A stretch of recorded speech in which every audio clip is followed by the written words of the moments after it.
Salvonani? Salvonani? Thanks, Yabonga. Maybe if we can look to the person who's sitting next to us and then just say, you look beautiful.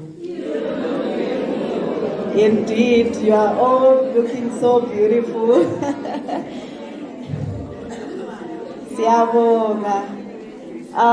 So we are so honored to be here. I'm not alone. I've come with my full team, but today for my presentation, I have one of our research analysts all the way from Namibia. Her name is Ailey Shehama. She is a lawyer by profession, and her role in Rabia focuses on legal and social issues around just transition. If Ailey, you can wave to everyone. So you will see her, I'll be presenting, she'll be taking the other half of the presentation. So today we are here to discuss around issues of financing just transitions and funding mechanisms. I have to acknowledge the previous speaker, Comrade Zama, for that wonderful presentation and for making our job here so easier, because most of the work that we'll be discussing, she has already touched on most of the aspects. So the presentation outline is sectioned into 5 sections. The first 2 sections, I'll be taking you through those, and then the rest of the section, Ailey will be discussing with you those ones. So the aim of our presentation for today is to make sure that we explain the necessity and challenges of South Africa's transitions from carbon intensive to a green economy, highlighting the country's high emissions, the climate change impacts that we're facing, and also the national determined contribution commitments. Also, to map the diverse stakeholders that are affected by the transition and discuss the challenges that this transition is bringing to us. And also to highlight and to outline the response measures of a just transition, emphasizing on the significant funding needs for both the technical aspects and the social justice elements, and discussing the role of the public and private sector in these measures. We also aim to highlight the financing mechanisms proposed by the South African government for the just transition, with a focus on the just transition financing mechanism as a lens to discuss the broader financing ecosystem.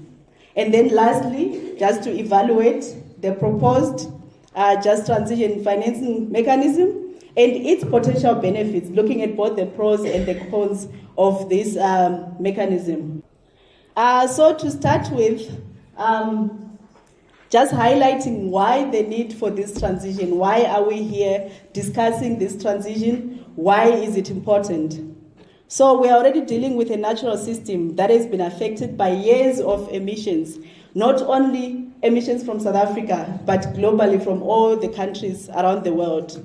However, in Africa, South Africa is the highest emitter in the continent, and it has been emitting for quite some time, mainly from the coal system. 90% of our energy that we use in the country comes from coal, and coal is one of the biggest greenhouse gases or emissions that cause climate change.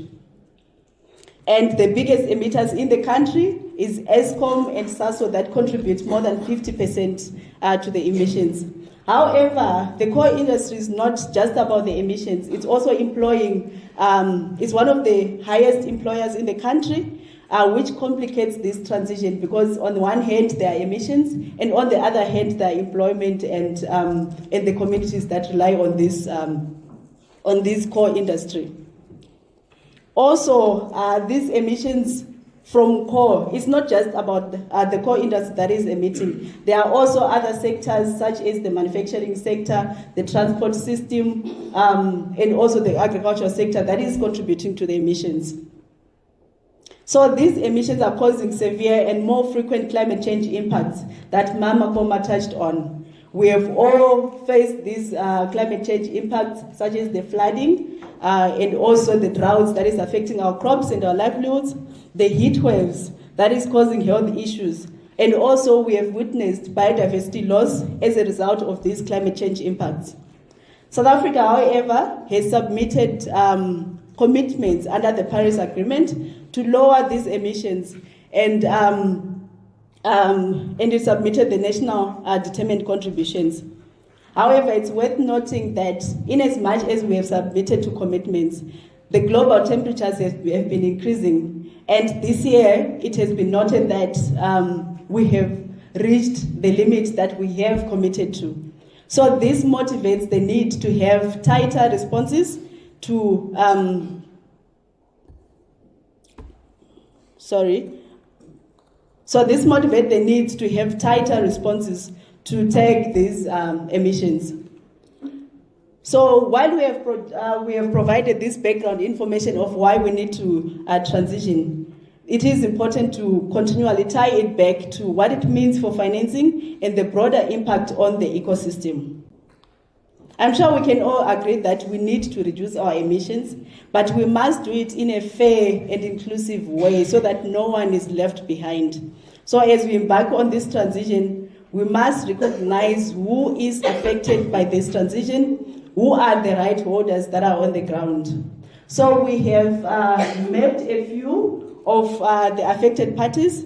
However, this list is not exhaustive. So just to touch on the few of the people that are affected by the transition from carbon economy to the green economy. We have, for instance, if I can pick on workers, with the shutting down of coal and moving to renewable energy, there is a risk that workers can lose their jobs. With this losing of jobs, there is a risk that there is loss of income, there is loss of livelihood. And also with the development of new industries, renewable industries, there is a shift in the required skill sets. That means that those who are need to be absorbed in the industry need to be reskilled or upskilled. And also in terms of communities at large, they might experience migration and displacement, and the risk of all this, when a coal mine is shut down, there's a risk of a ghost town in that particular area, and increased social burdens as most of the breadwinners would have lost their jobs.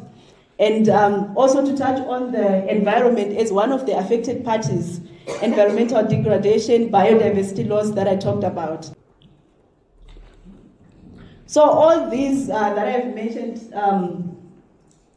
present a complex landscape of the challenges of transition. Why? Because we have a lot of stakeholders who are involved, and all these, they have rights and interests. This is what makes the transition challenging. Everyone is involved in this transition, and this creates a web of conflict between the interests and the challenges and the rights also. So there is a need to try and balance between the socio-economic rights, between the environment itself and the economy, so that there is a balance between all these affected areas. So there's a need to balance the right to work for those affected, and also the right to the environment being rehabilitated, and also the right to these economic responsibilities. There is need to develop our communities. There is an issue of when we transition to this new renewable energy, there is an issue of energy pricing, affordability of energy, and all these issues. So this is what makes the transition challenging. So to address these issues, we need to have comprehensive response measures. And to take us through the next section, I will hand over to Ailey, who will take us through the response measures that we need to have to address the challenges that are being brought about by the transition. So as mentioned by Teresa, there is a need to transition. However, in order to meet those needs, a vehicle to drive those response measures is needed. And that vehicle is essentially policy. What this slide actually aims to show is how climate policies have evolved in the South African space. And these policies are critical roadmap markers on how South Africa has identified its finance needs for climate action, and how those policies will be used as a vehicle to drive towards meeting those needs. This is just an illustration of some of the identified actors that are active in the just transition space in South Africa. Tying into the previous slide, this picture essentially shows how dynamic and busy the just transition space is in South Africa. As we've seen when we came into this room, there was introductions of the many organizations that are participating in today's engagements. So those dynamic spaces include all actors, public, private, communities, and even civil society organizations. Hence, given that, there will be a need to identify which actors, both public and private, will have the agency to shift processes institutionally that will invoke changes in embedding these climate objectives. So, moving from plans to action is actually going to be very vital. And it now becomes less about the substance, meaning less about just looking at a policy, as plans alone are not sufficient because they need to be backed up by concrete action to drive real progress for a just transition. So, what actually needs funding? We're talking about a just transition, but what are we actually funding?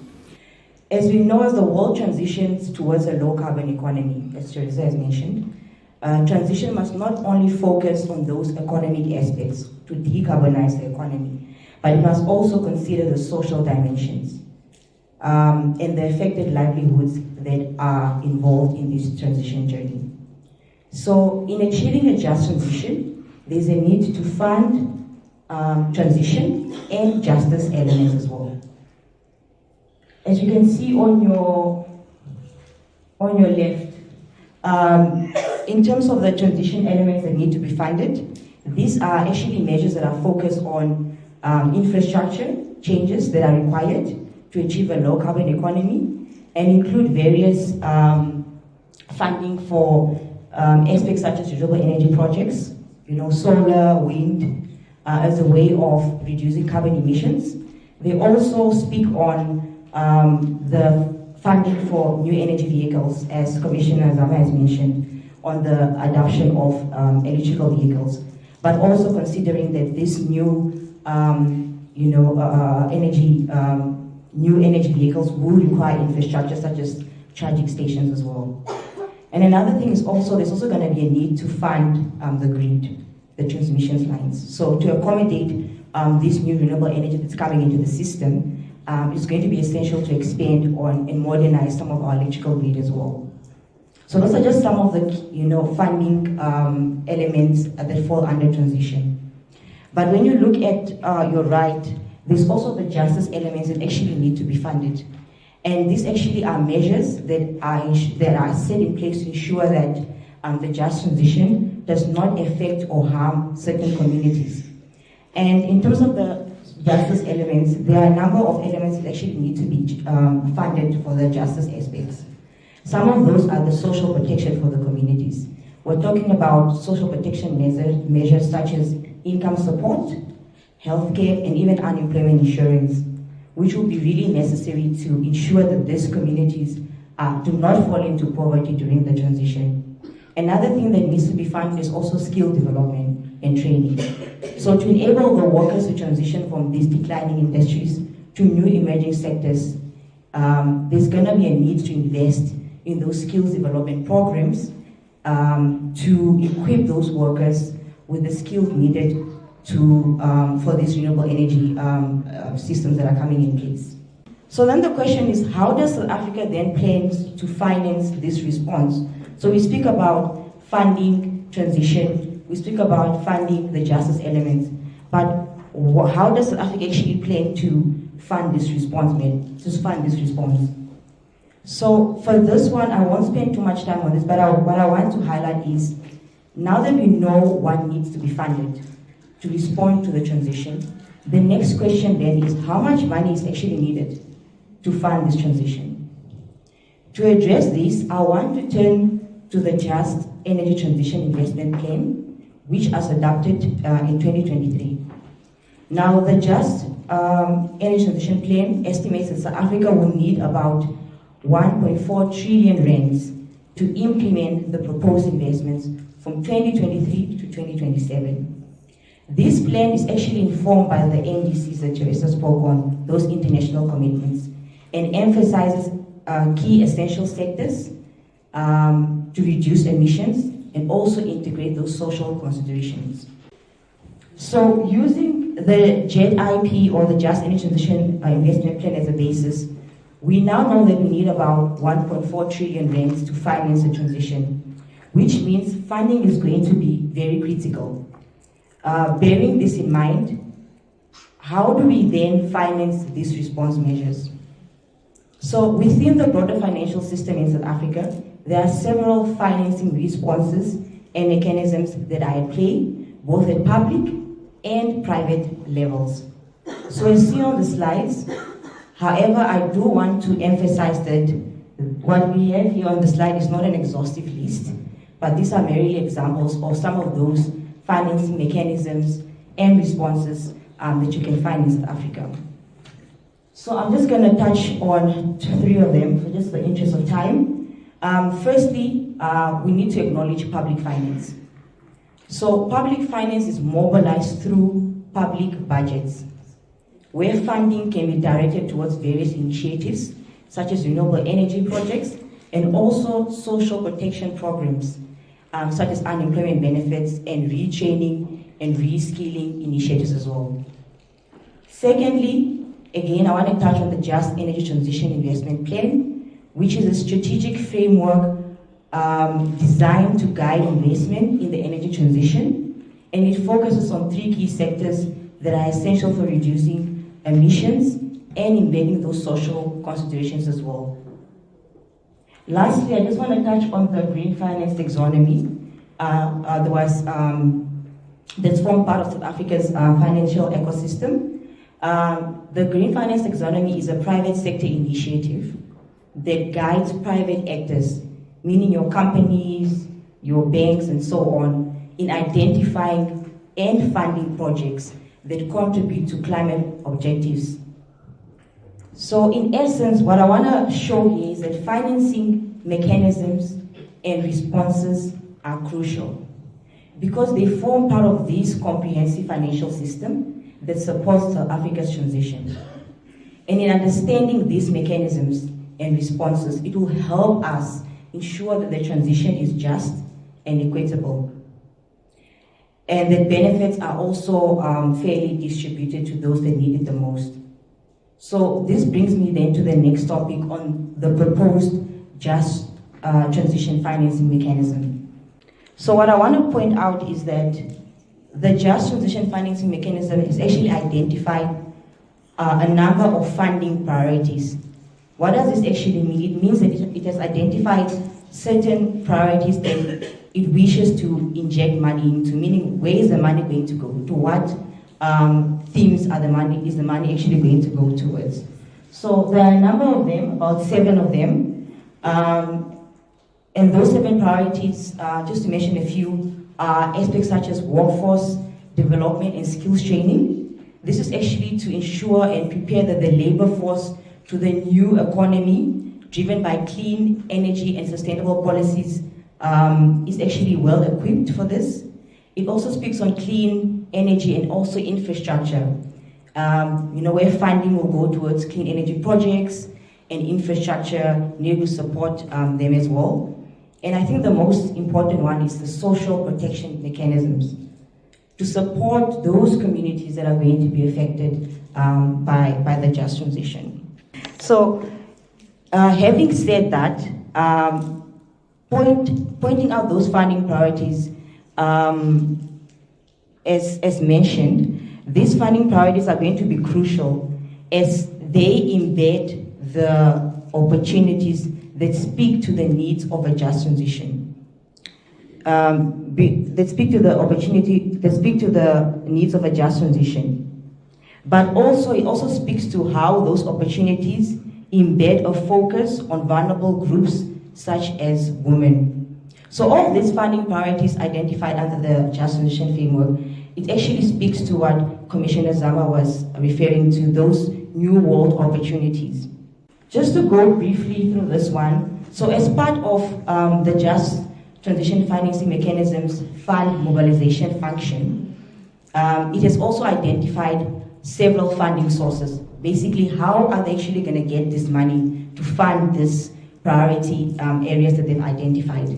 So there's a number of funding options that were identified by the Just Transition financing mechanisms.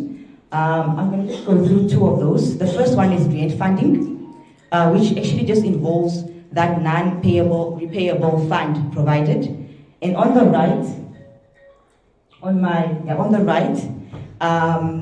you'll see potential sources of grant funding, both from local financing mechanisms, like for example, the National Empowerment Fund, and also international sources such as the Green Climate Fund. Another funding source is also based on blended finance. So blended finance is actually just a combination of public and private capital and financing instruments such as concessional finance, meaning loans or debts, to reduce risks for private investors. And this approach is often supported by mechanisms. For example, if you look on your right, mechanisms such as the bounce back scheme, where government, through government guarantees, assume the initial loss to a certain percentage, with finance providers assuming the risk for the remaining losses. Meaning it just actually allows private sector participants to engage in the just transition by offering more attractive investment opportunities for them. Thanks. Lastly, the Just Transition Finance Mechanism also acknowledges the role of public finance as a source to fund some of these priorities identified. So some of this, the funding from public finance, as previously said, it comes from national budgets, also through public financial institutions and through international finance agreements.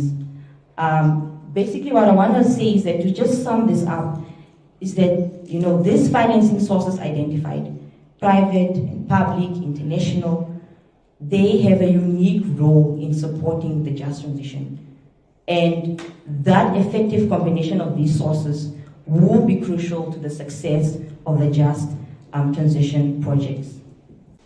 So what I really want to point out on this slide is, as part of actually operationalizing the just transition financing mechanism, like to actually allow it to be a functional mechanism, the just transition financing mechanism has set up options to be explored between using more centralized models versus a decentralized model. So each of these models obviously have their own strengths and weaknesses, as outlined on the slides. But for the sake of time, I won't really delve into that. What I want to focus on is that, just keeping this in mind, the just transition financing mechanism has considered a hybrid model built around a central institution as the optimal approach.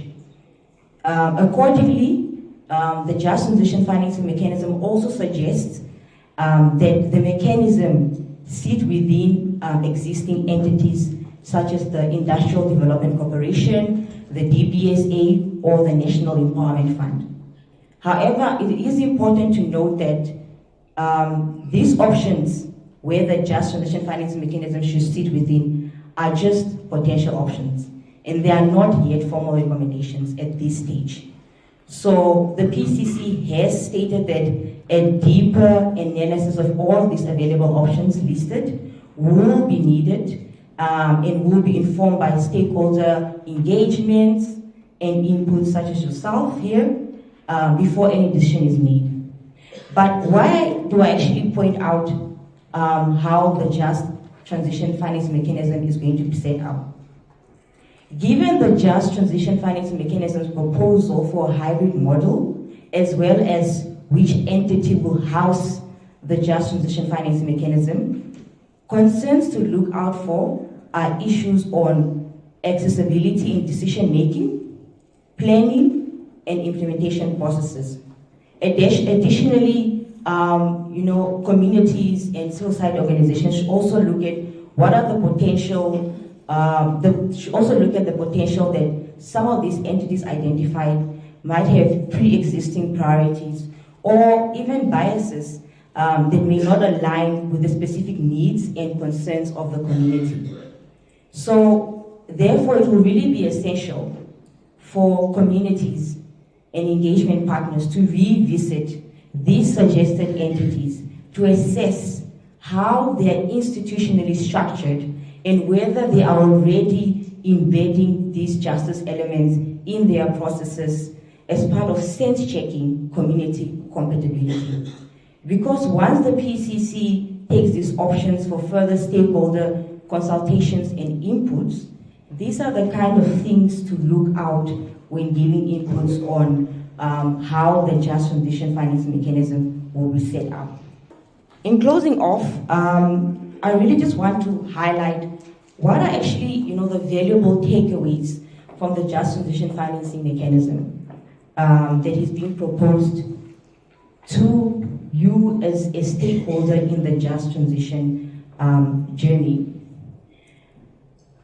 As previously mentioned by Commissioner Zama, who spoke on a new world of opportunities, I think one of the most valuable aspects of the just transition finance mechanism is that it acknowledges that collective responsibility of the different actors and emphasizes that a just transition is only possible if all stakeholders commit to it and advocate in a collaborative manner with a whole of government approach and a whole of society approach.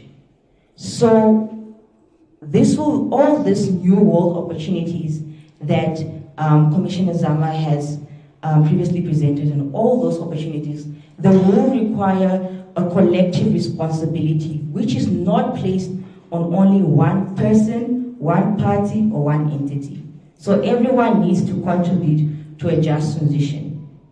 Secondly, the tagging framework proposed, as Commissioner Zama spoke about, how the just transition finance mechanism is all about unifying that concept of what is a just transition to help with the issue of, mismatching between funding and projects that need to be funded, and what constitutes a just transition project or program. So that tagging framework proposed by the just transition finance mechanism is useful because it does facilitate that targeted allocation and prioritization of funds and resources to projects that actually advance a just transition. So for example, if we're saying a just transition is,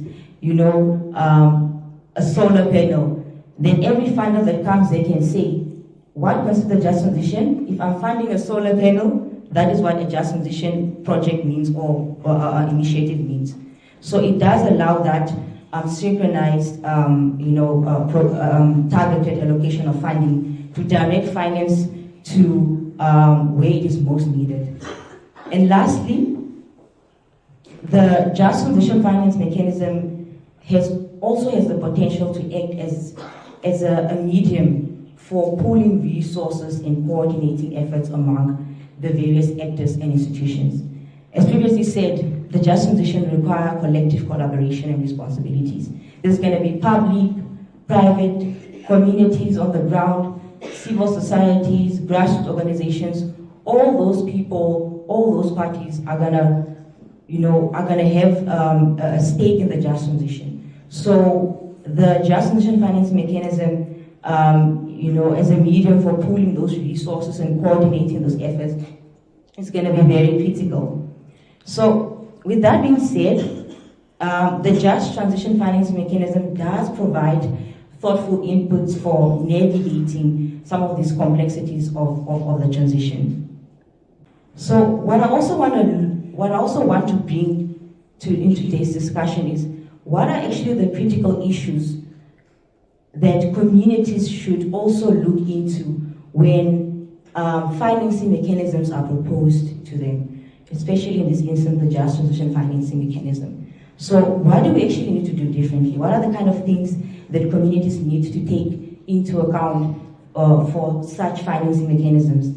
The first thing that I really want to point out is, and I think just to go back to my point on social protection, I want to first acknowledge that the time-sensitive nature of the transition, especially for the social dimension elements, is very critical. Because when we talk about social protection, we need to bear in mind that the transition will mean jobs and livelihoods will be affected when fossil fuel industries shut down. We need to bear in mind that South Africa is already facing the effects of climate-related disasters, such as floods, as Teresa mentioned. So those are realities already happening. So it is going to be imperative to get clarity on where funding for this will come from, when funding can be expected, and how it will be implemented to ensure that it reaches the targeted communities affected. And at this point, it is unclear in the just transition financing mechanism on how the social justice elements are going to be funded. What I also want to touch on is there's also not enough clarity on how stakeholder involvement and transparency is going to work. The just transition finance mechanism says that it will involve stakeholders in decision making as part of co-designing the process. However, it is not clear to what extent stakeholders will be involved in the structures that will shape, monitor, manage, and implement the just transition projects and programs that they've identified. So in essence, it's going to be very critical for communities, civil society, grassroots organizations to ensure that stakeholder involvement is a continuous process that starts at the design, meaning at this stage where we are now, implementation, when this policy is going to be implemented, and at the closing phase. This is especially relevant for the community with the PCC's intention for the further development of the proposed just transition tagging framework. The framework that says basically what constitutes a just transition project. To ensure that whatever criteria will be used as a basis is aligned with the needs and interests of the communities which actually stand to be affected. For example, the just transition financing mechanism speaks about community transition in terms of basic needs. So communities will need to engage to identify for themselves and say, yes, for me as a community, basic needs mean, for example, food, health, and safe housing. So it's very critical for communities to engage in those kind of stakeholder processes as well. And of course, there are also questions about how transparency around the allocation of funds will work. For example, with the Just Energy Transition Investment Plan, it has a register that's available online where you can see where is the money going and to who is the money going, right? So it shows how money is going to each stakeholder and to each priority theme. So transparency is going to be very important in this matter with the Just Transition Financing Mechanism, as it's going to be about following the money trail by assessing what are the needs on the ground for yourself as a community, and whether those funding responses, such as the Just Transition Financing Mechanism proposed, are actually addressing those needs as a way of holding the system accountable. Because commitment on paper, right, does not mean that this agenda is and will be implemented in the Just Transition projects and programs proposed. So stakeholder involvement and transparency are key things that need further clarity on how it will function in the Just Transition Financing Mechanism. And just to close off with one last aspect is that there's also a lack of that systematic approach to vulnerable groups. The proposed tagging framework in the Just Transition Finance Mechanism, although plausible, it does lack clarity on the integration of how vulnerable people, such as women and youth, will be placed at a systematic level, rather than relying on small isolated projects. Again, this goes back to my point of moving away from that project level approach to more systematic approaches that integrates vulnerable groups outside of the energy transition to ensure that the transition does not leave anyone behind. So it's not just about looking at the communities, for example, that are in coal-affected districts. What about the communities that are not in those districts? Will they be left behind? So this systematic approach of vulnerable groups also need to take into account those people that are outside of the energy transition to ensure that they also actually benefit from some of these new world opportunities, and as well as all the aspects that relates to social protection.